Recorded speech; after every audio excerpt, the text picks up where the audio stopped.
ഹരി ഓം.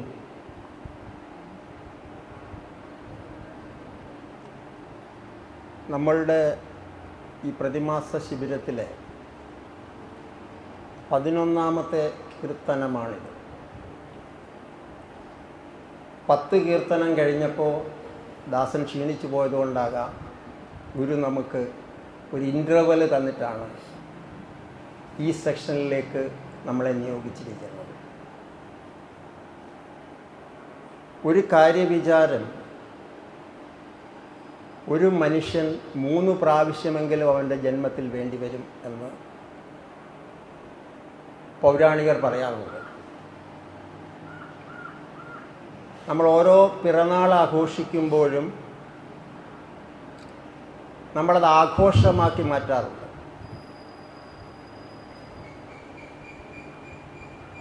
ചെറിയ സ്പാനിൽ വലിയ ആഘോഷങ്ങൾ നടത്തി ആ ആഘോഷങ്ങളിൽ രമിച്ച് മുൻപോട്ട് പോകുമ്പോൾ നാം മനസ്സിലാക്കേണ്ട ഒരു പ്രധാന കാര്യം,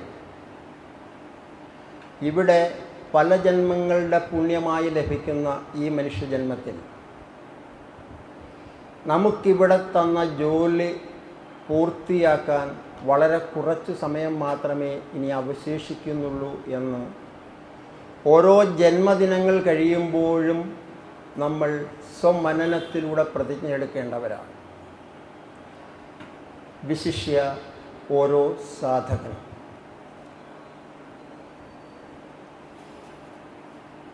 കൃത്യം 15 വർഷങ്ങൾക്ക് മുമ്പ്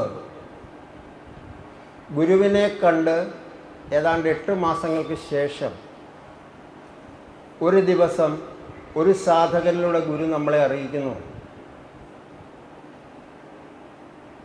ഹരിച്ചേട്ടൻ ജീവിതത്തിൽ സംഭവിക്കേണ്ട ഏറ്റവും വലിയ ക്രിട്ടിക്കലായ ഒരു മൂമെൻറ്റിലൂടെ കടന്നു പോകേണ്ടതുണ്ട്. അതിനെ ഭൗതികമായി നേരിട്ടാൽ തകർച്ച അതിൻ്റെ പരമാവധിയിലെത്തും.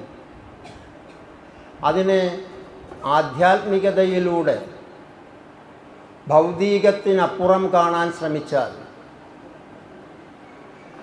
ലക്ഷ്യത്തിന് പോലും മാറ്റമുണ്ടാക്കി സത്യമായ ലക്ഷ്യത്തെ തിരിച്ചറിയാൻ കഴിയും എന്ന ഒരു മെസ്സേജാണ് ഒരു സാധകനിലൂടെ ഗുരുദാസിലേക്ക് പകർന്നു കിട്ടിയത്. സ്വാഭാവികമായും അന്നത്തെ ഗുരുദാസിന് അത് വേണ്ട രീതിയിൽ ഗൗരവബുദ്ധിയ ഏറ്റെടുക്കാൻ കഴിഞ്ഞോ എന്ന് ചോദിച്ചാൽ കഴിഞ്ഞില്ല എന്നാണ് സത്യസന്ധമായ ഉത്തരം. അത് പറഞ്ഞ് 6ാം നാളിലാണ് അമ്മ വേഷം അഴിച്ചു വെച്ചത്. 15 വർഷങ്ങൾക്കിപ്പുറം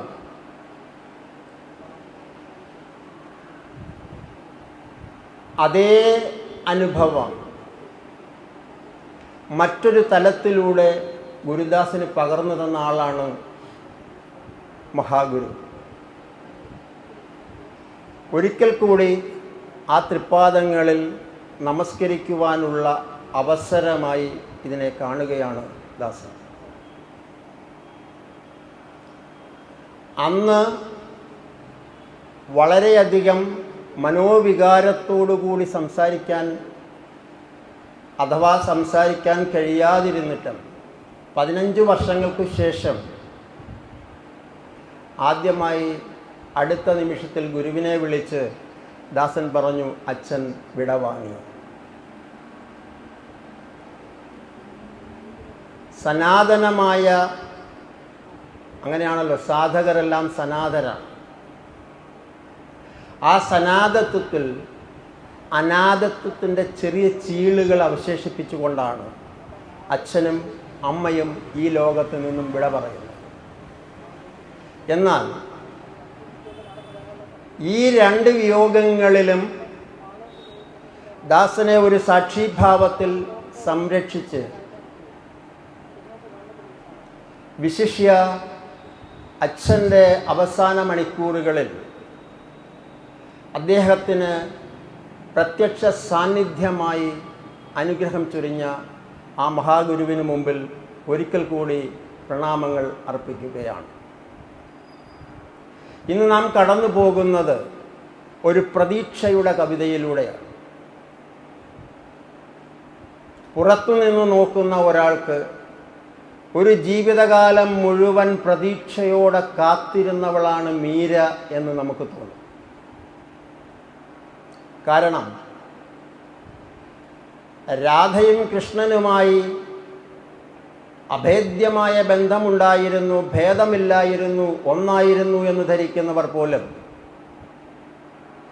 മീര തൻ്റെ പ്രണയത്തിൻ്റെ ഒറ്റക്കമ്പി നാദം മീട്ടിക്കൊണ്ട്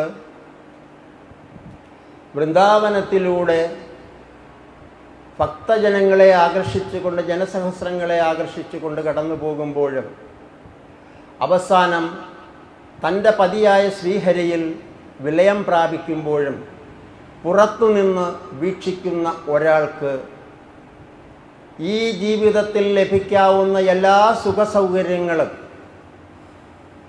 അതിൻ്റെ 101% നൽകി ഭഗവാൻ അനുഗ്രഹിച്ചിട്ടും അതിനോടെല്ലാം മുഖം തിരിച്ചു നിന്ന് ഇതിലൊക്കെ അമൂല്യമാണ് എൻ്റെ ശ്രീഹരി എന്ന് ഈ ലോകത്തോട് വിളിച്ചു പറഞ്ഞ്, പലപ്പോഴും എന്ന് പറയുന്നത് തെറ്റാണ്, നിത്യവും ആ ശ്രീഹരിയുമായി രാസലീല ആടിയവളാണ് മീര.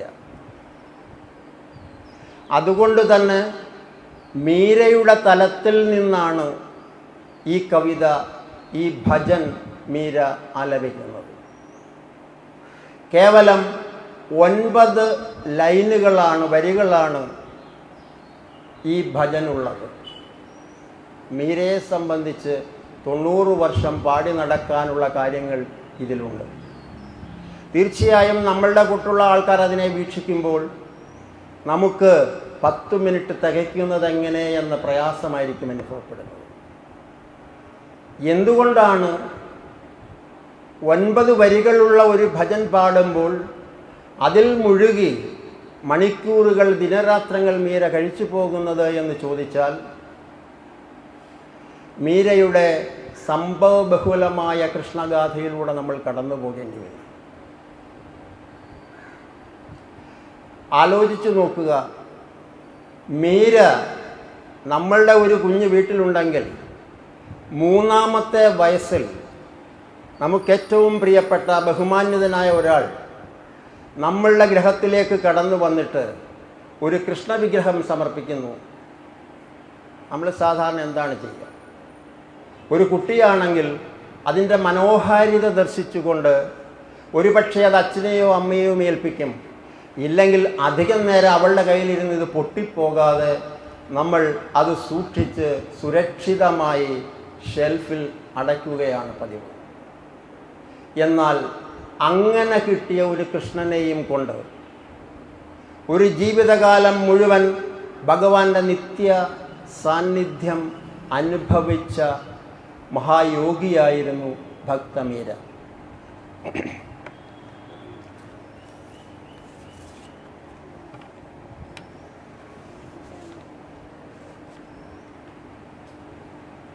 ഭക്തമീരയുടെ ജീവിതത്തിലെ ഏറ്റവും ആദ്യ സംഭവം 3 വയസ്സുള്ളപ്പോൾ മീരയെ കാണാൻ മീരയുടെ ഗൃഹത്തിലേക്ക് ഒരു സന്യാസി വര്യനെത്തുന്നു.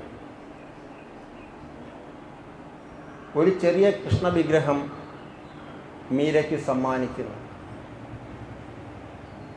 മീരയിൽ അദൃശ്യമായ ഒരു ഉണർവ്, ഒരു പ്രതീക്ഷ കൊച്ചുമീരയിൽ വിടർത്തിക്കൊണ്ട് ആ വിഗ്രഹത്തെ തൻ്റെ നെഞ്ചോട് ചേർക്കുന്നു. ഭക്തപ്രിയായ അമ്മ പറയുന്നു, ഇതാണ് നിന്റെ കൃഷ്ണൻ. ആ നെഞ്ചിൽ അന്നു ചേർത്ത പ്രതിമ അവിടെ മുതൽ ജീവിതകാലം മുഴുവൻ സുരക്ഷിതമായി കൊണ്ടുപോയി അതിൽ തൻ്റെ പതിയെ ദർശിച്ചു മീര. ഒരു ദിവസം മീരയുടെ ജനനം നമുക്കെല്ലാം അറിയാം, രാജസ്ഥാനിലാണ്. രാജസ്ഥാനിലെ ജോധ്പൂർ രാജവംശത്തിലെ രാജാവായ രത്തൻ സിംഗിൻ്റെ മകളായിട്ടാണ് മീര പിറക്കുന്നത്. ഒരു സുഖ സൗഭാഗ്യങ്ങൾക്കും കുറവില്ലാതെ ആ രാജാവിൻ്റെ ഓമന മകളായി പിറക്കുന്ന മീര അമ്മയോടൊപ്പം ഒരു ദിവസം മട്ടുപ്പാവിൽ നിന്നപ്പോൾ ഒരു ഘോഷയാത്ര കടന്നു വരുന്നത് ശ്രദ്ധിക്കാനിടയായി. ഹിന്ദിക്കാരതിന് ബറാത്ത് വരുന്നു എന്ന് പറയും. അതായത് നമ്മുടെ ഇടയിൽ നിന്ന് വ്യത്യസ്തമായി വധുവിനെ ഊരു ചുറ്റിച്ച് ഭർതൃഗ്രഹത്തിലേക്ക് യാത്രയാക്കുന്ന യാത്രയാണ് ബറാത്ത് യാത്ര. അങ്ങനെ സുന്ദരിയായി ഒരുങ്ങിയ ഒരു യുവതിയെയും കൊണ്ട് കുതിരവണ്ടിയിൽ അങ്ങനെ പോകുന്ന ആ ഘോഷയാത്ര നോക്കിയപ്പോൾ അമ്മയോട് കൊച്ചുമീര ചോദിച്ചു, എന്താ അമ്മേ അത്? അപ്പം പറഞ്ഞു, നിനക്ക് മനസ്സിലായില്ലേ, അതാണ് വധു. വധു എന്നാൽ പതിയെ ഏറ്റെടുത്തവൾ, സ്വന്തമാക്കിയവൾ അവളാണ്. അവൾ അവളുടെ ഭർതൃഗ്രഹത്തിലേക്ക് പോകുകയാണ്. അതിൻ്റെ ഘോഷങ്ങളാണ് ഈ കാണുന്നതെല്ലാം എന്ന് അമ്മ പറഞ്ഞപ്പോൾ നിഷ്കളങ്കമായി മീര ചോദിച്ചു, അപ്പോൾ എനിക്കും ഇതേപോലെ ഒരുങ്ങി എൻ്റെ ഭർതൃഗ്രഹത്തിലേക്ക് പോകാമല്ലോ? സ്വതസിദ്ധമായ മാതൃവാത്സല്യത്തോടെ അമ്മ പറഞ്ഞു, തീർച്ചയായും നിനക്ക് പോകാം. പക്ഷേ അമ്മ ഇങ്ങനെ ഒരു ക്വസ്റ്റ്യൻ പ്രതീക്ഷിച്ച് കാണില്ല. അടുത്ത നിമിഷം നിഷ്കളങ്കമായ അടുത്ത ചോദ്യം വന്നു, അങ്ങനെയെങ്കിൽ അമ്മേ, എൻ്റെ ഭർത്താവ് ആരാണ്? അമ്മ ശരിക്കും സ്തബ്ധയായി പോയ ഒരു നിമിഷമാണ്. 3 വയസ്സോ അല്ലെങ്കിൽ 7 വയസ്സോ ഉള്ള ഒരു കുട്ടിയുടെ അടുത്ത് ആ കുട്ടി ചോദിക്കുന്നു, എൻ്റെ ഭർത്താവ് ആരാണ് എന്ന് ചോദിച്ചാൽ ചൂണ്ടിക്കാണിക്കുവാൻ ഗുണഗണങ്ങളുള്ള ആ കുട്ടിക്ക് കൂടി പരിചിതനായ ഒരാളുണ്ടാവണം. കാരണം ഭാവിയിൽ അവൾ അതുപോലെ ഒരാളെ വരിക്കണം. അങ്ങനെയുള്ള ഒരാളെ മാത്രമേ ഒരമ്മയ്ക്ക് ചൂണ്ടിക്കാണിച്ചു കൊടുക്കാൻ പറ്റൂ. അവർക്കൊരു സംശയവും പിന്നെ ഉണ്ടായില്ല. അവർ പറഞ്ഞു, കൃഷ്ണൻ നിൻ്റെ കൂടെ ഇല്ലേ? അതാണ് നിൻ്റെ പതി, നിൻ്റെ ഭർത്താവ് എന്ന് യാതൊരു സംശയവുമില്ലാതെ ആ അമ്മ അന്ന് മീരയ്ക്ക് കൊടുത്ത വാക്കാണ് പിന്നീട് മീരയുടെ ജീവിതമായി മാറുന്നത്. അങ്ങനെ വിധി എപ്പോഴും നമ്മൾ ഓർത്തിരിക്കണം. നമ്മൾ കടന്നു പോകുന്ന വഴിയിൽ, ഒരു സാധകൻ്റെ വഴിയിൽ അവനെ ഗുരു പഠിപ്പിക്കാറുണ്ട്, സന്തോഷവും സന്താപവുമല്ല നമ്മൾ തേടേണ്ടത്. നീ സന്തോഷിക്കുമ്പോൾ നീ സന്തപിക്കേണ്ടി വരും, മറിച്ച് നീ ആനന്ദമാണ് തേടേണ്ടത്. ആനന്ദം അവസാനിച്ചാൽ പിന്നെ പരമാനന്ദമാണ്, അതാണ് നീ തേടേണ്ടത് എന്ന് നമ്മളെ ഗുരു പഠിപ്പിച്ചിട്ടുണ്ട്. അങ്ങനെ മീരയുടെ ജീവിതത്തിൽ അവളുടെ ഭാവിയെ തന്നെ മാറ്റിമറിച്ച അവളുടെ അമ്മയുടെ മരണം, അതും 10ാം വയസ്സിൽ സംഭവിക്കുമ്പോൾ അവൾ കൂടുതൽ വിഷാദഗ്രസ്തയായി എന്ന് മാത്രമല്ല, ഏകാന്തതയെ പ്രേമിച്ചു തുടങ്ങി.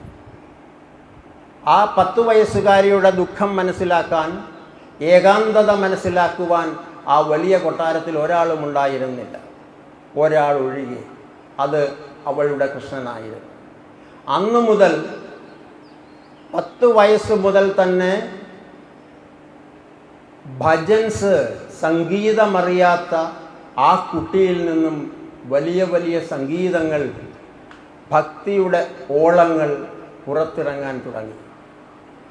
കേൾക്കുന്നവർക്കൊക്കെ അതിശയം സമ്മാനിച്ചുകൊണ്ട് ആ ഭജൻസ് എല്ലാവരെയും, പ്രായഭേദമന്യേ എല്ലാവരെയും, നിലവില നോക്കാതെ എല്ലാവരെയും അട്രാക്റ്റ് ചെയ്യാൻ തുടങ്ങി. കൊച്ചുമീര പാടുന്നത് കേൾക്കാൻ, അതിൽ ലയിച്ചു നിൽക്കാൻ പ്രായമേറിയവരും പ്രായം കുറഞ്ഞവരുമെല്ലാം ഒരേപോലെ എത്തുകയും അതിലെല്ലാം സന്തോഷത്തോടെ ആനന്ദത്തോടെ നൃത്തമാടുവാൻ അന്നു മുതലേ ആരംഭിച്ചിരുന്നു എല്ലാവരും. എന്നാൽ കാലം അതിൻ്റെ കണക്കുകൾ കൂട്ടിക്കൊണ്ടേയിരുന്നു. 1 വർഷത്തിനു ശേഷം 11ാമത്തെ വയസ്സിൽ അച്ഛനും മരണപ്പെട്ടതോടെ അനാഥത്വമെന്ത് എന്ന് മീര അറിഞ്ഞു തുടങ്ങി. നമുക്കറിയാം, സാധനയിൽ നമ്മൾ വരുമ്പോൾ ഒന്നുകിൽ നമുക്കൊരു വലിയ ദുഃഖമുണ്ടാകും, അതിനുള്ള നിവാരണമായിരിക്കാം നമ്മൾ നോക്കുന്നത്, ഇല്ലെങ്കിൽ ഒരു നിയോഗമുണ്ടാകണം. ഇത് രണ്ടുമില്ല എങ്കിൽ ഇവിടെ എത്തുക പ്രയാസമാണ്. തൻ്റെ കൃഷ്ണനോട് കൂടുതൽ അടുക്കുവാൻ, തൻ്റെ ശ്രീഹരിയെ കൂടുതൽ പ്രണയിക്കുവാൻ മീരയ്ക്ക് ഭഗവാനായി കൊടുത്ത ഏറ്റവും നല്ല അവസരമായിരുന്നു തൻ്റെ പിതാവിൻ്റെ മരണം എന്ന് മീര ഭാവിയിൽ മനസ്സിലാക്കിയിട്ടുണ്ട്. അദ്ദേഹത്തിൻ്റെ ദേഹവിയോഗത്തോടുകൂടി ഒറ്റപ്പെട്ടു പോയ മീര ഭഗവാനിലേക്ക് കൂടുതൽ ആശ്രിതയായി. അച്ഛനും അമ്മയും നഷ്ടപ്പെട്ടവളുടെ സംരക്ഷണം സ്വാഭാവികമായും ഇളയച്ചനേറ്റെടുക്കുമ്പോൾ വരാവുന്ന സ്വാഭാവികമായ മൂല്യച്യുതികൾ ഇവിടെയും സംഭവിക്കുന്നു. അവസാനം ഈ സ്വത്തിനു കൂടി, ഈ രാജ്യത്തിനു കൂടി അവകാശപ്പെട്ട മീരയെ എങ്ങനെയെങ്കിലും വിവാഹം കഴിച്ചു വിടണം എന്ന അവസ്ഥയിലേക്ക് അവർ എത്തിച്ചേരും. അതിൻ്റെ പരിണിത ഫലമായി 14-ാമത്തെ വയസ്സിൽ മീരയുടെ വിവാഹം നടക്കുകയാണ്.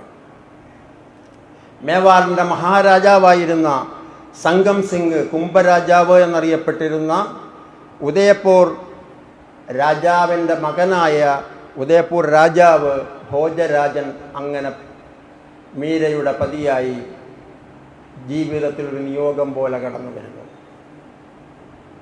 ഒരു ലൈഫ് ലോങ് എഗ്രിമെൻ്റാണ് വിവാഹം. തീർത്തും വ്യത്യസ്തമായ സാഹചര്യങ്ങളിൽ നിന്നും കടന്നു വന്ന് പലവിധമായ തിരുത്തലുകൾക്കും കൂട്ടിച്ചേർക്കലുകൾക്കും ഒക്കെ വിധേയരായി ജന്മം തീർന്നു പോകുന്ന അവസ്ഥയാണ് ശരിക്കും വൈവാഹികമായ അവസ്ഥ. ഇതേപോലെ മീരയ്ക്കൊരു സംശയവും ഉണ്ടായിരുന്നില്ല. മീര ഭർതൃഗ്രഹത്തിലേക്ക് പോയത് സ്വന്തം പതിയെ ഓക്കത്ത് വെച്ചുകൊണ്ട് തന്നെയാണ്. മധുവിധുരാവിൽ തൻ്റെ മണിയറയിൽ ഭോജരാജാവ് മീരയോട് ചോദിച്ചു, എന്താ ഈ ഓക്കത്തിരിക്കുന്നത്? നിന്റെ കണ്ണുകളിൽ വിഷാദമുണ്ട്, എന്താണ് കാരണം? ഈ രാവിൽ ഇത്രയും പ്രബലനായ രാജ്യങ്ങൾ കീഴടക്കുക, ശത്രുക്കളെ സംഹരിക്കുക എന്ന് വ്രതമെടുത്ത ഇത്രയും ശക്തനായ ഭോജരാജാവിൻ്റെ പത്നിയായി നീ വന്നിട്ടും നിന്റെ കണ്ണുകളിൽ എന്തേ വിഷാദം എന്ന് ചോദിച്ചപ്പോൾ നിഷ്കളങ്കമായ മീരയുടെ മറുപടി വന്നു, ഞാൻ എന്നേ വിവാഹിതനായതല്ലേ, എന്നേ വിവാഹിതയായവളാണ് ഞാൻ. ഒന്ന് ഞെട്ടിയ ഭോജരാജ ചോദിച്ചു, ആരാണ് നിന്റെ ഭർത്താവ് എന്ന് ചോദിച്ചപ്പോൾ വളരെ നിഷ്കളങ്കമായി വീണ്ടും വന്ന് മറുപടി, അതെൻ്റെ കൃഷ്ണനല്ലാതെ ശ്രീഹരി അല്ലാതെ ആരാണ്? പൊട്ടിച്ചിരിച്ചു മഹാരാജാവ്. ആ മഹാരാജാവിന് ഒരു കാര്യം പിന്നീട് ഭാവിയിൽ മനസ്സിലായി. രാജ്യങ്ങൾ വെട്ടിപ്പിടിക്കുന്നത് പോലെ, ശത്രുക്കളെ സംഹരിക്കുന്നത് പോലെ ഒരു പെണ്ണിൻ്റെ അല്ലെങ്കിൽ ഒരു സ്ത്രീയുടെ, അതും അറിഞ്ഞറിഞ്ഞ ഭക്തിയുടെ പ്രതീകമായ മീരാഭായിയുടെ മനസ്സ് കീഴടക്കുക എളുപ്പമല്ല എന്ന് ആ ഭോജരാജാവിന് മനസ്സിലാക്കി കൊടുത്തു ജീവിതം കൊണ്ട്. തൻ്റെ പൂർത്തീകരണങ്ങൾക്ക് വേണ്ടി മീരയുടെ ദേഹം ഉപയോഗിക്കുമ്പോഴും തൻ്റെ ഭാര്യ, തൻ്റെ ധർമ്മപത്നി എത്രയോ അകലെയാണ് എന്ന സത്യം മനസ്സിലാക്കിയപ്പോൾ രാജാവ് തിരിച്ച് ചിന്തിക്കാൻ തുടങ്ങി. അങ്ങനെയെങ്കിൽ അവളുടെ ഇഷ്ടം സാധിച്ചു കൊടുത്തുകൊണ്ട് എന്തുകൊണ്ട് നല്ല ജീവിതം നയിച്ചുകൂടാ എന്ന ചിന്തയിൽ നിന്നും ഭക്തമീരയ്ക്കായി കൊട്ടാരത്തിനകത്ത് ഒരു പ്രത്യേക ക്ഷേത്രം തന്നെ പണിഞ്ഞു ഭോജരാജാവ്. അങ്ങനെ ഭക്തമീര കൂടുതൽ ഉന്മേഷവതിയായി അവിടെ എത്തുകയാണ്. പക്ഷേ അവിടെയും നാത്തൂനുണ്ടായിരുന്നു. ഹൂഡിഭായ് എന്ന നാത്തൂൻ ചെയ്യാവുന്ന സഹായങ്ങളെല്ലാം മീരയ്ക്ക് ചെയ്തു കൊടുത്തു. ദിനരാത്ര ഭേദമില്ലാതെ കൃഷ്ണനുമായി സല്ലപിച്ചു കൊണ്ടിരുന്ന, കൃഷ്ണനുമായി സംവാദങ്ങളിൽ ഏർപ്പെട്ടുകൊണ്ടിരുന്ന ഭക്തമീരയെ നേരെ പോയി തൻ്റെ സഹോദരൻ്റെ അടുത്ത് നാത്തൂൻ പറഞ്ഞു കൊടുത്തു, ആരുമായോ എന്തോ അവിഹിത ബന്ധമുണ്ട് ഭക്തമീരയ്ക്ക്, ശ്രദ്ധിക്കണം. സ്വതവേ സ്നേഹസമ്പന്നനായ മീരയുടെ ഭർത്താവിന് സംശയം വരാൻ അധികം കാലമൊന്നും വേണ്ടി വന്നില്ല. അവസാനം ഈ നർമ്മസല്ലാപങ്ങൾക്കിടയ്ക്ക് ക്ഷേത്രവാതിൽ തള്ളിത്തുറന്ന് ചെന്ന് നോക്കിയ ഭോജരാജാവിന് ആരെയും അവിടെ കാണാൻ കഴിഞ്ഞില്ല. ആരോടാണ് നീ സല്ലപിച്ചത് എന്ന ചോദ്യത്തിന് എൻ്റെ ശ്രീഹരിയോടല്ലാതെ ഞാൻ വേറെ ആരോടാണ്, എൻ്റെ പതിയോടല്ലാതെ ഞാൻ വേറെ ആരോടാണ് സല്ലപിക്കേണ്ടത് എന്ന മറുചോദ്യത്തിൽ മീര ഉയർന്നു നിന്നപ്പോൾ രാജാവിൻ്റെ തല കാണും. ജീവിതം ഓരോ മാറ്റിമറിച്ചിലുകൾക്കും ഇടയാകുമ്പോൾ വിഷാദത്തിൽ നിന്ന് വിഷാദത്തിലേക്ക്, പ്രതിരോധത്തിൽ നിന്ന് പ്രതിരോധത്തിലേക്കൊക്കെ നമ്മുടെ ജീവിതം കടന്നു പോകുമ്പോൾ നമ്മൾ ആശ്രയിക്കുന്ന ഒരാളുണ്ടാവണം, അറിഞ്ഞറിഞ്ഞു പോകുന്ന ഒരാൾ. അദ്ദേഹമുണ്ടെങ്കിൽ നമ്മുടെ യാത്ര എളുപ്പമാകും എന്ന് പഠിച്ചു വെച്ച പ്രിയപ്പെട്ട മീര തൻ്റെ കൃഷ്ണനിൽ അഭയം പ്രാപിച്ച് തൻ്റെ പതിയായി സങ്കല്പിച്ച് ആ കൃഷ്ണനെ തന്നിലേക്ക് വിളിക്കുന്ന വലിയ 9 വരികളടങ്ങിയതാണ് ഈ കവിത. ഭക്തമീരയുടെ ജീവിതം തന്നെ ഒരു സമർപ്പണമായിരുന്നു. ആ സമർപ്പണത്തിൻ്റെ ഏതോ ഒരു രാവിൽ, ഒരു വർഷകാലത്തോടനുബന്ധിച്ചുണരുന്ന വസന്തകാലത്തിൽ വിരിഞ്ഞ ഭക്തയുടെ ഭക്തിഗീതമാണ് ശരിക്കും ഈ കവിത. അങ്ങനെ ഈ കൊട്ടാരത്തിൽ, തൻ്റെ ക്ഷേത്രത്തിൽ മീര തൻ്റെ ഭജനും മറ്റുള്ള കാര്യങ്ങളുമൊക്കെയായി മുൻപോട്ട് പോകുമ്പോൾ അവളുടെ കീർത്തി വർദ്ധിച്ചുകൊണ്ടേയിരുന്നു. അന്ന് ഭാരതത്തെ കീഴടക്കി ഭരിച്ച മുഗളന്മാരുടെ രാജാവിൽ അഗ്രഗണ്യനായിരുന്ന, എടുത്തു പറയേണ്ടത്, ഒരിക്കലും മറുമതങ്ങളെ ദ്രോഹിക്കാത്ത രാജാവ് മുഗൾ വംശത്തിലുണ്ടെങ്കിൽ ഒരു പരിധിവരെ അത് അക്ബർ ചക്രവർത്തിയായിരുന്നു. ആ അക്ബർ ചക്രവർത്തിയുടെ കാതിലും മീരയുടെ ഭക്തിയുടെ പ്രവാഹം ചെന്നെത്തി. ഒരു ദിവസം രാജാവിൻ്റെ കവിയായിരുന്ന ടാൻസറും കൂടി വേഷപ്രച്ഛന്നരായി രജപുത്രരുടെ ധീരരക്തമൊഴുകുന്ന ആ പറയാൻ പ്രത്യേകം കാരണമുണ്ട്. മുഗൾ വംശത്തോട് എതിർത്തു നിൽക്കാൻ കഴിഞ്ഞ ഏക രാജവംശമാണ് രജപുത്ര വംശമായ മീരയുടെ വംശം. അവിടേക്ക് വേഷപ്രച്ഛന്നരായി അക്ബറും ടാൻസറും കൂടി എത്തി മീരയോട് ചോദിച്ചു, ആ ഭജൻ ഞങ്ങൾക്കൊന്ന് കേൾക്കാമോ? നിങ്ങൾക്കെന്നല്ല, എല്ലാവർക്കും കേൾക്കാവുന്നതാണ് കൃഷ്ണഭജൻ, എൻ്റെ പതിയുടെ ഭജൻ എന്ന് പറഞ്ഞുകൊണ്ട് ആ ഭജനിൽ പൂർണ്ണമായി സമർപ്പിതരായ അക്ബർ മഹാരാജാവും ടാൻസനും മീരയും അവിടെ ഉണ്ടായിരുന്ന ഭക്തരും എല്ലാം കൂടി സമ്മേളിക്കുന്ന വിവരം രാജാവിൻ്റെ കാതിലെത്തുവാനും അധികം സമയം വേണ്ടി വന്നില്ല. ക്രുദ്ധനായ രജപുത്ര മഹാരാജാവ് പറഞ്ഞു, നമ്മുടെ ശത്രുവുമായിട്ടാണ് നിന്റെ ചങ്ങാത്തം, നീ പൊക്കോണം, എവിടെയെങ്കിലും പോയി മരിച്ചോളാൻ മീരയോട് പറഞ്ഞ് രാജകൊട്ടാരത്തിൽ നിന്നും ആ രാജ്ഞിയെ ഇറക്കി വിട്ടു. വളരെ സന്തോഷം തോന്നി മീരയ്ക്ക്. കാരണം ചുറ്റും നിൽക്കുന്നവരൊന്നും തന്നെ മനസ്സിലാക്കുന്നില്ല എന്ന യാഥാർത്ഥ്യം ഉൾക്കൊണ്ടുകൊണ്ട് ഇനി തൻ്റെ ശ്രീഹരിയിലേക്കാണ് തൻ്റെ ശരണമെന്നുറപ്പിച്ചുകൊണ്ട് ആ തൊട്ട് മുൻപിലുള്ള നദിയിലേക്ക് ഇനി ഭഗവാനോടൊപ്പമാകാം യാത്ര എന്ന തീരുമാനത്തിൽ ആത്മഹത്യയ്ക്ക് ശ്രമിച്ച മീരയെ കൈപിടിച്ചുയർത്തി ശ്രീഹരി. എന്നിട്ട് പറഞ്ഞു, നിന്റെ ഗൃഹസ്ഥ ജീവിതം ഇതോടെ അവസാനിക്കുകയാണ്. ഈ ഭൂമിയിൽ ഒരവതാരം പോലെ എൻ്റെ കഥകൾ പാടി നടക്കുവാൻ ഏറ്റവും അർഹയായത് നീയാണ്. അതുകൊണ്ട് എൻ്റെ ഗോലോക വൃന്ദാവനത്തിൽ നിന്നെയും പ്രതീക്ഷിച്ചിരിക്കുകയാണ് എൻ്റെ ഭക്തർ. നിന്റെ യാത്ര ഇവിടെ നിന്ന് ആരംഭിക്കാം. ഒട്ടും സംശയമുണ്ടായിരുന്നില്ല മീരയ്ക്ക്. മീര തൻ്റെ ഒറ്റക്കമ്പി നാദവുമായി നേരെ വൃന്ദാവനം ലക്ഷ്യമാക്കി പോകുകയാണ്. വിവേകാനന്ദൻ ഒരു നാണയത്തുട്ട് പോലുമില്ലാതെ ലോകം മുഴുവൻ സഞ്ചരിച്ച് ലോകാധിപതിയായി തിരിച്ചു വന്നതുപോലെ മീര ആ രാത്രിയിൽ തൻ്റെ പതിയുടെ വാസസ്ഥലമായ വൃന്ദാവനം നോക്കി തൻ്റെ യാത്ര തുടങ്ങി. അതിശയമെന്ന് പറയട്ടെ, ഓരോ നിമിഷം കഴിയുമ്പോഴും ഓരോ ദിവസം കഴിയും തോറും മീരയുടെ ഭജനിൽ മുഴുകി മുഴുകി ആയിരങ്ങൾ അവളെ അനുഗമിക്കുവാൻ തുടങ്ങി. അങ്ങനെ ആ സംഗമത്തിൻ്റെ ഏറ്റവും നല്ല ശുഭദിനത്തിൽ തൻ്റെ വലതുകാൽ വെച്ച് ഭക്തമീര വൃന്ദാവനത്തിൽ പ്രവേശിച്ചു. അന്ന് ഭഗവാനെ നേരിട്ട് കണ്ട് കാര്യങ്ങൾ മനസ്സിലാക്കി ജനങ്ങൾക്ക്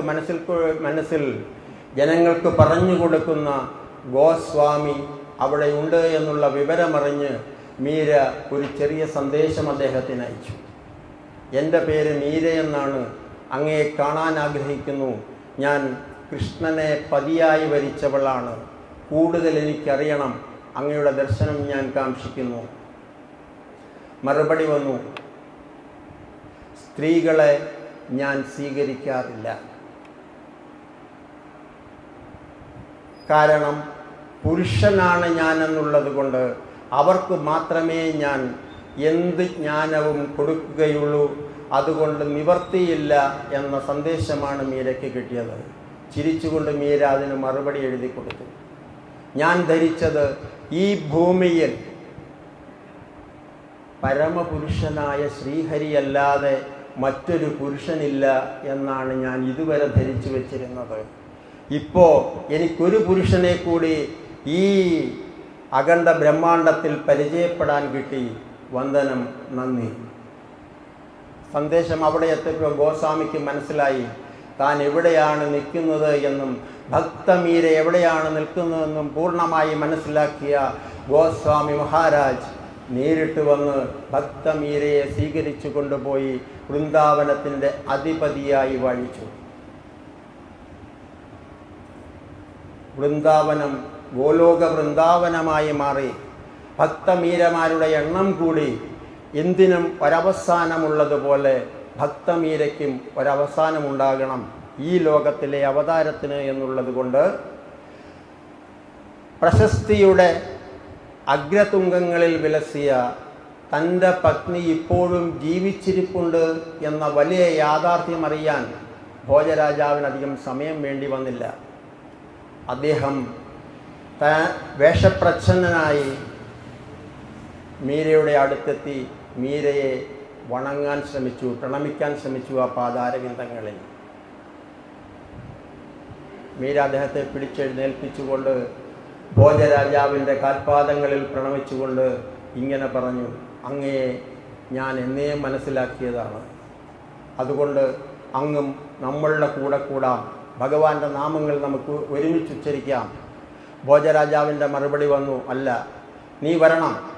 നിന്നെ ഒരു കൂട്ടിലിട്ടടച്ച് വിമ്മിഷ്ടപ്പെടുത്തിയ ഭോജരാജാവല്ല ഞാൻ, മറിച്ച് നിന്നെ അറിഞ്ഞറിയാൻ ശ്രമിക്കുന്ന ഒരു ഭക്തനാണ്.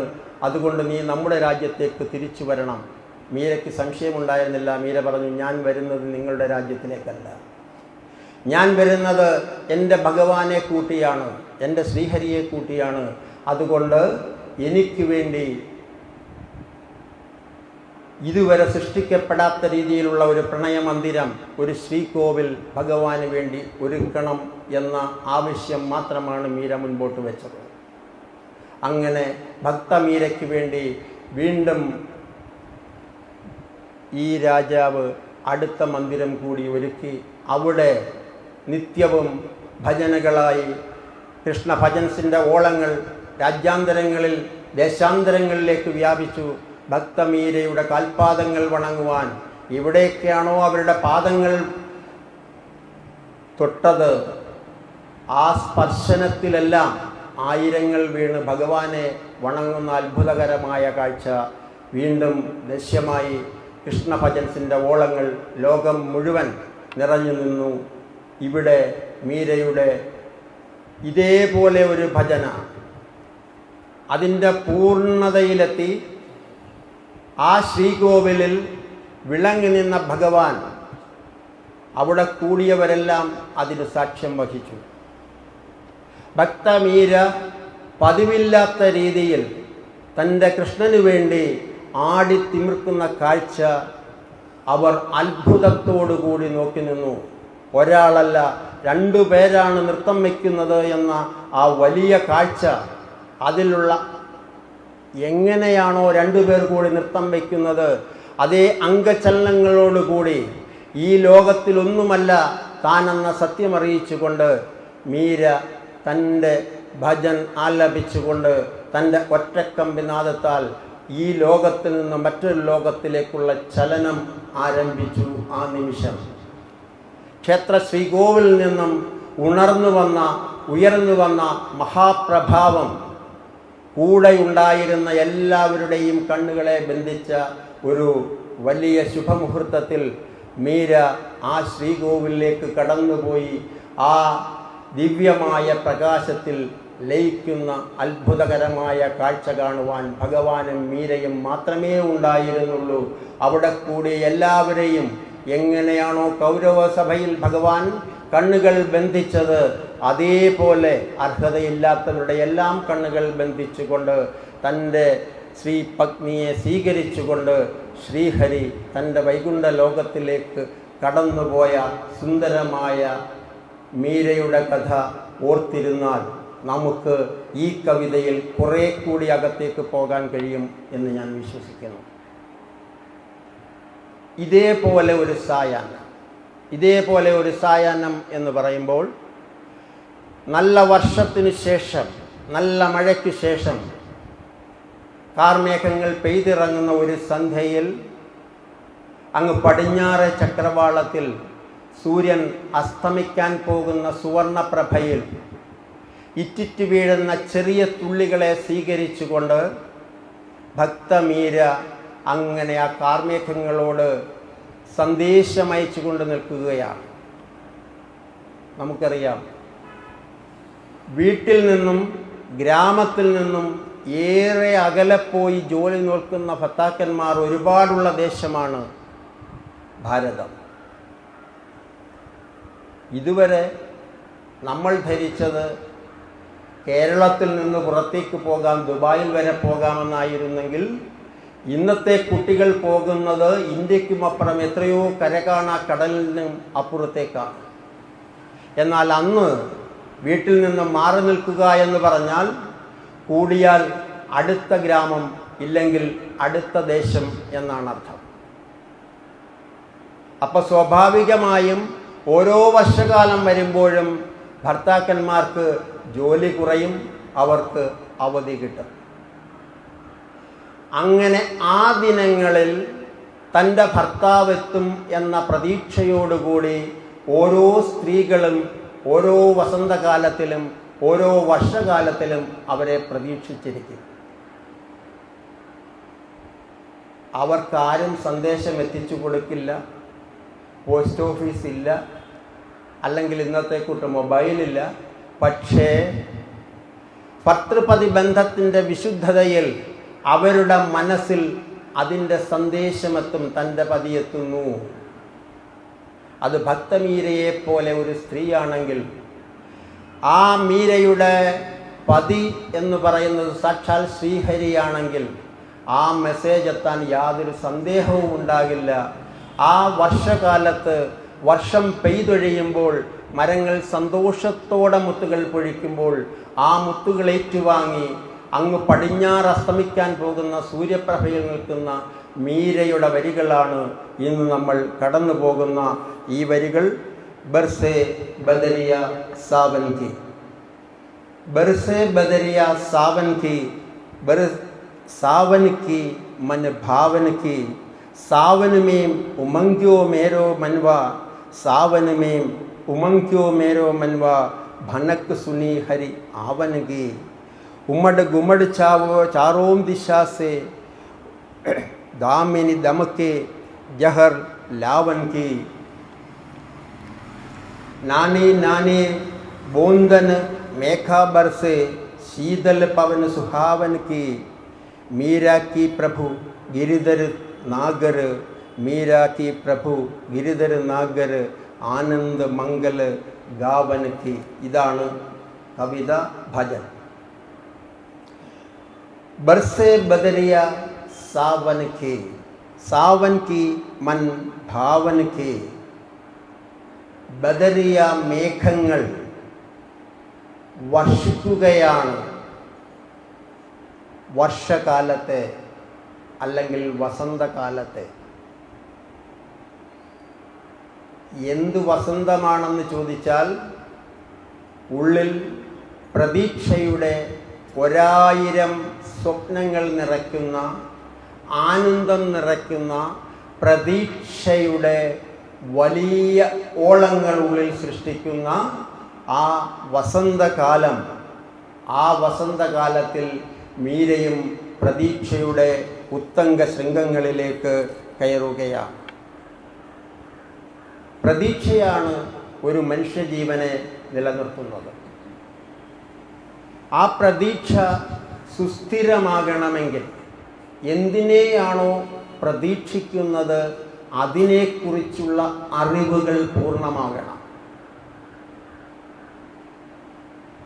വർഷകാലത്തെ പ്രതീക്ഷിച്ചിരിക്കുന്നവൻ വർഷകാലത്തിൻ്റെ ഗുണമറിയണം, അതെപ്പോൾ വരുമെന്നറിയണം, എങ്ങനെ ആയിരിക്കണമെന്നറിയണം, വർഷകാലത്തിന് ശേഷം എന്താണ് സംഭവിക്കുന്നതെന്നറിയണം.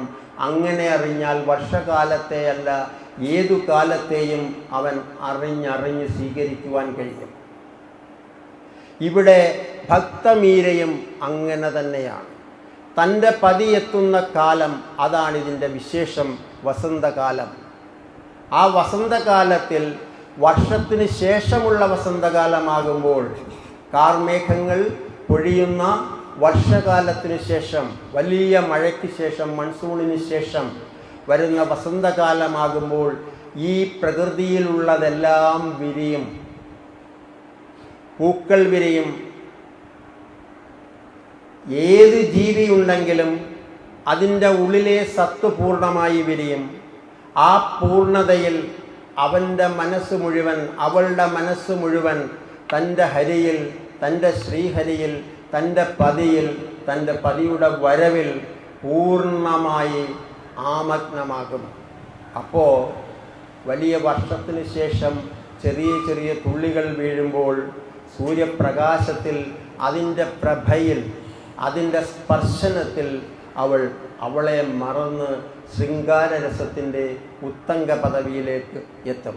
ഇവിടെ അങ്ങനെയുള്ള ബർസെ ബദരിയ സാവൻ കി, सावन की मन भावन की. सावन में उमंग्यो मेरो मनवा, छनक सुनी हरि आवन की. सावन में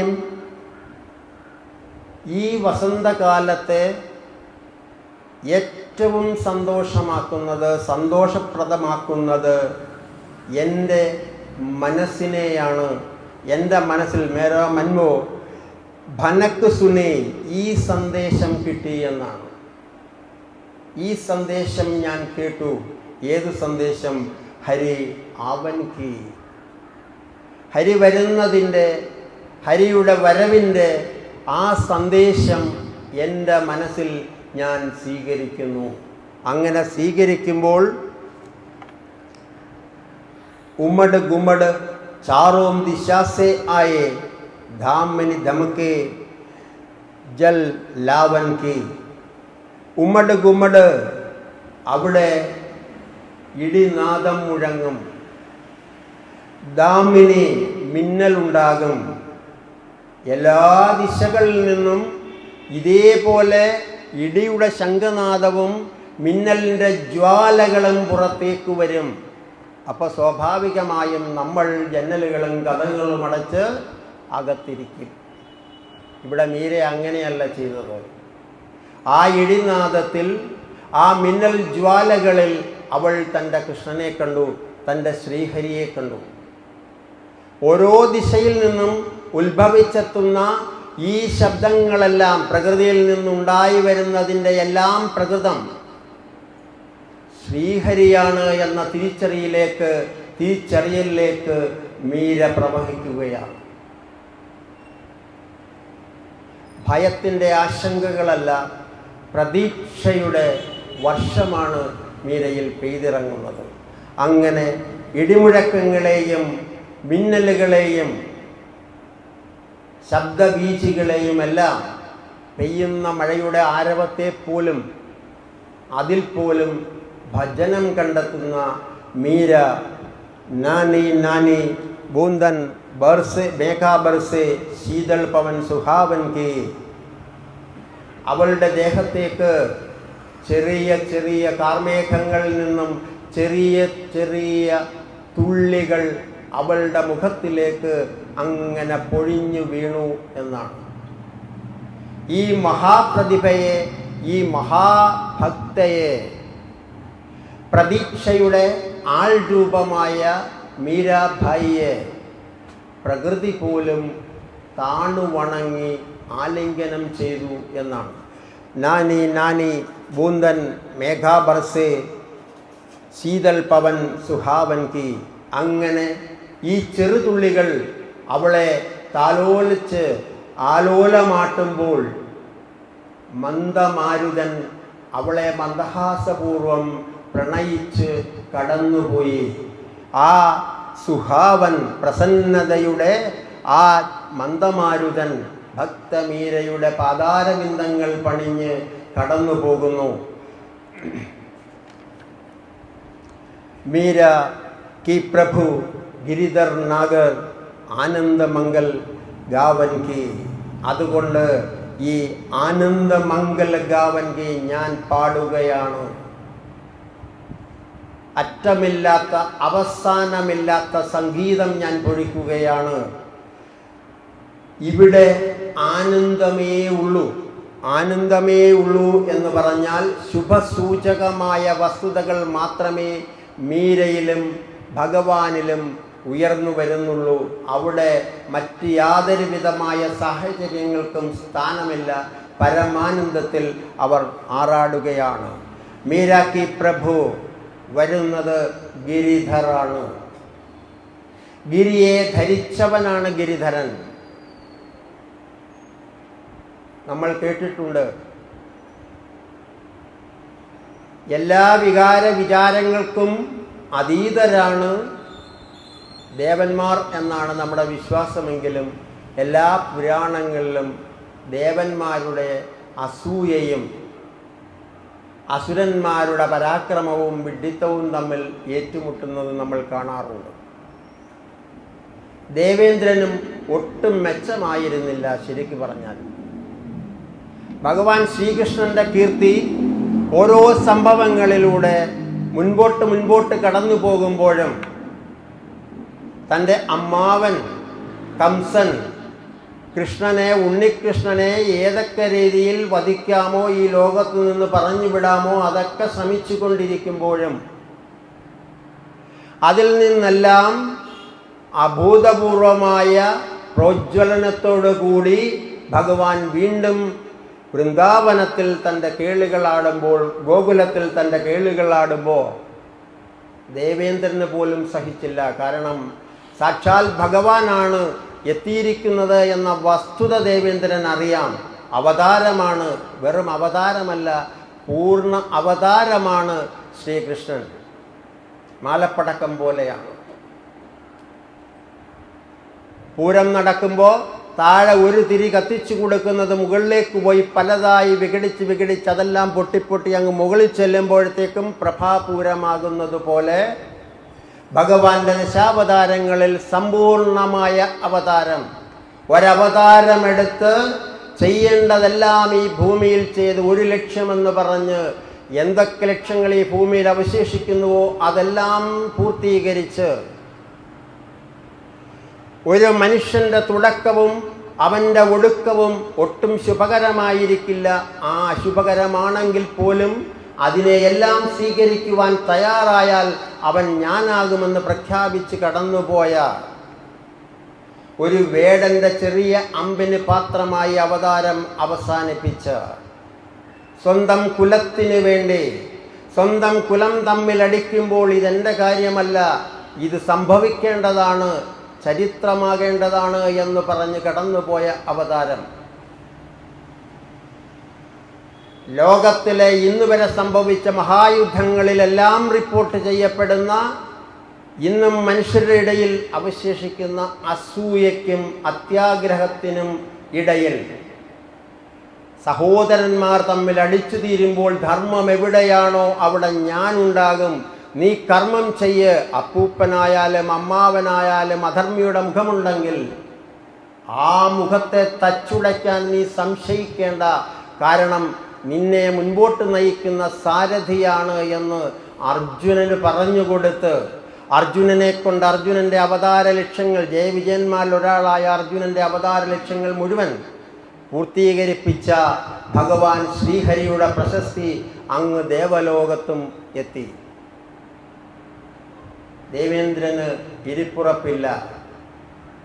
അപ്പോൾ ദേവേന്ദ്രൻ അങ്ങനെയാണല്ലോ, അസൂയ മൂക്കുമ്പോൾ ശാഠ്യവും കൂടും. ദേവേന്ദ്രൻ ഒരു വ്യവസ്ഥ വെപ്പിച്ചു. ഗോകുലം മുഴുവൻ വരൾച്ചയിൽ വെന്തു നീറുകയാണ്.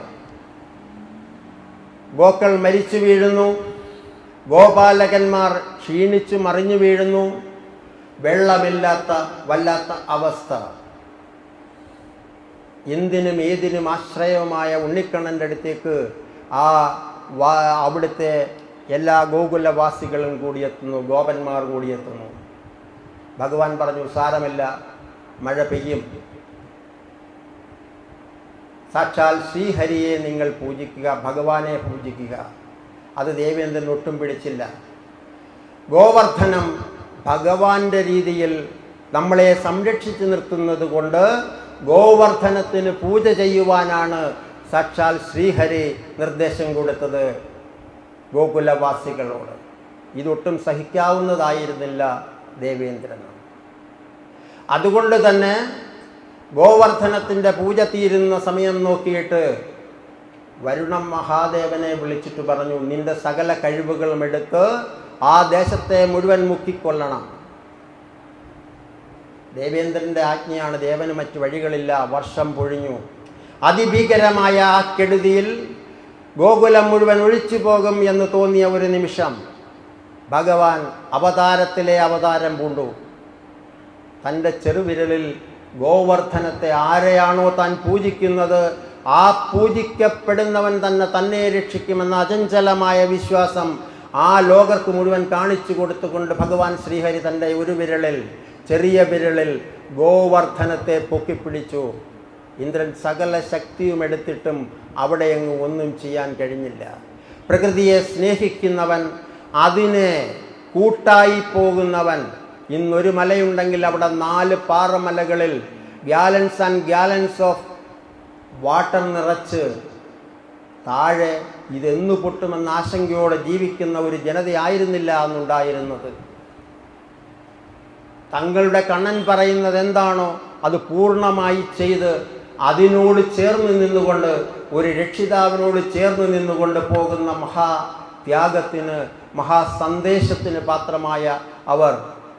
ദേവേന്ദ്രൻ സകല കഴിവുകൾ ചെയ്തിട്ടും ഒന്നും നടന്നില്ല. അവസാനം സാക്ഷാൽ ദേവേന്ദ്രൻ ഇറങ്ങി വന്ന് പറഞ്ഞു, ക്ഷമിക്കണം, അങ്ങ് അവതാരമായെങ്കിലും അങ്ങാണ് ഞങ്ങളുടെ എല്ലാം ഊരെങ്കിലും ഉശിരെങ്കിലും അതാണെന്ന് ഞാൻ ഒരു നിമിഷം മറന്നുപോയി. അങ്ങനെ തൻ്റെ പ്രജകളെ രക്ഷിക്കാൻ, തൻ്റെ ഭക്തരെ രക്ഷിക്കാൻ ഗിരിയെ ഉയർത്തി നിർത്തി അതിനെ കുടയായി ചൂടിയവനാണ് ഗിരിധരൻ. അങ്ങനെയുള്ള ഗിരിധരൻ എത്തുകയാണ് നമ്മുടെ ഇടയിലേക്ക്. ആ ഗിരിധരനെ നമ്മൾ പൂർണ്ണമായി സ്വീകരിക്കണം. അവിടെ ഇടിയുണ്ടാകും, മഴയുണ്ടാകും, വർഷമുണ്ടാകും. ഇടിയെയും മഴയെയും വർഷത്തെയുമൊക്കെ ഇടിയെ അവനുള്ള നാദമായി സ്വരൂപിച്ച് അതിനെ മാറ്റിയെടുക്കണം. മിന്നൽ പ്രളയത്തെ അവനുള്ള ഏറ്റവും വലിയ പാദ നമസ്കാരമായി കണ്ടുകൊണ്ട് നാം അവന് വേണ്ടി പ്രതീക്ഷയോടെ കാത്തിരിക്കണം. ഒഴുകി വരുന്ന വർഷത്തെ അവനെ സേവിക്കുവാനുള്ള, അവൻ അഭിഷിക്തമാകാനുള്ള തീർത്ഥമാണെന്ന് ധരിക്കണം. തൻ്റെ ജീവിതത്തിൽ സംഭവിക്കുന്ന പ്രാരാബ്ധ കർമ്മങ്ങളെല്ലാം തൻ്റെ പ്രാരാബ്ധ കർമ്മങ്ങൾ നീങ്ങാനുള്ള ഉപാധി മാത്രമാണെന്ന് നമ്മൾ ധരിക്കണം. അങ്ങനെ ധരിച്ചാൽ ഭക്തമീരയിലേക്ക് നമുക്ക് കടന്നു ചെല്ലാം. ഭക്തമീരയാകുക അല്പം പ്രയാസമാണെങ്കിലും ഭക്തമീര ആരായിരുന്നു എന്ന് നാം പഠിച്ചാൽ, നാം അനുഭവിച്ചറിയാൻ ശ്രമിച്ചാൽ തീർച്ചയായും ഒരു ദിവസം അവൻ വരും. ആ ദിവസത്തിനായി കാത്തിരിക്കേണ്ടവരാണ് നമ്മൾ സാധകർ. കാത്തിരിക്കണം എന്ന് പറയുമ്പോൾ പത്മാസനത്തിൽ കണ്ണുമടച്ച് കാത്തിരുന്നാൽ അവൻ വരില്ല.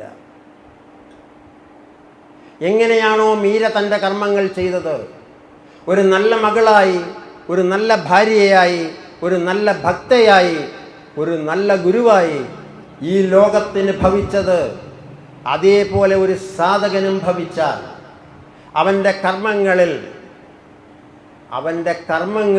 അവൻ പൂർണ്ണ സമർപ്പണം ചെയ്ത്, അത് ഭൗതിക കർമ്മമാകട്ടെ ആത്മീയ കർമ്മമാകട്ടെ, ആ കർമ്മങ്ങളിൽ പൂർണ്ണ സമർപ്പണം ചെയ്ത് അവൻ മുൻപോട്ട് പോയാൽ ഒരു സംശയവും വേണ്ട, സാധന പൂർത്തിയാക്കുവാൻ അവന് കഴിയും, ജപം പൂർത്തിയാക്കുവാൻ അവന് കഴിയും. ആ ജപം പൂർത്തിയാക്കുവാൻ, സാധനയിൽ ആമഗ്നനാവുവാൻ, അവനെ സഹായിക്കുവാൻ അവൻ്റെ ഗുരു കൂടെയുണ്ടാകും. ഒരു കൈത്താങ്ങായി, കരുതലാ മലകം പോലെ അവനെ തൻ്റെ കൈക്കുമ്പിളിൽ ലക്ഷ്യസ്ഥാനത്തെത്തിക്കുമ്പോൾ നമുക്ക് മനസ്സിലാകും ഉള്ളതേ ഉള്ളൂ അവിടെ, അതിനെ തേടലായിരുന്നു ഇന്ന് എന്ന് മനസ്സിലാക്കുമ്പോൾ ആ ദിവ്യപ്രകാശത്തിൽ ഒരു ഭക്തമീരയായി നമുക്ക് അലിഞ്ഞു ചേരാം. അങ്ങനെ അലിഞ്ഞു ചേരാൻ ഓരോ സാധകനും ഓരോ ഭക്തനും കഴിയട്ടെ. ആര്യാവർത്തം പുനഃസ്ഥാപിക്കപ്പെടുമ്പോൾ അവിടെ ഭഗവാനാൽ നയിക്കപ്പെടുന്ന ആ ദിവ്യമായ പ്രകാശത്തിൽ ഈ ലോകമെല്ലാം ഭാരതീയ ചിന്തകളിൽ ഉണർന്ന് അതിലേക്ക് കൈകോർത്ത് ജാതിമത വിദ്വേഷങ്ങളെല്ലാം കളഞ്ഞ് എങ്ങനെയാണോ ഭക്തിയുടെ പ്രഭാവം ഇവിടെ നിറഞ്ഞത്, അതേപോലെ ഭഗവാന്റെ ശ്രീഹരിയുടെ ഭക്തി ഈ ലോകം മുഴുവൻ വൃന്ദാവനമാക്കി മാറ്റട്ടെ. ആ വൃന്ദാവനത്തിൽ ഓരോ സാധകനും ഭക്തമീരയായി ഇരുന്നു കൊണ്ട് ആ ഭഗവാന്റെ ദിവ്യപ്രകാശത്തിൽ ലയിച്ചു ചേരുവാൻ കഴിയട്ടെ എന്ന് അപേക്ഷിച്ചുകൊണ്ട് നിത്യസത്യത്തിന് മുമ്പിൽ സമർപ്പിച്ചുകൊണ്ട് നിർത്തുന്നു. ഹരി ഓം, ഹരി ഓം, ഭക്തി.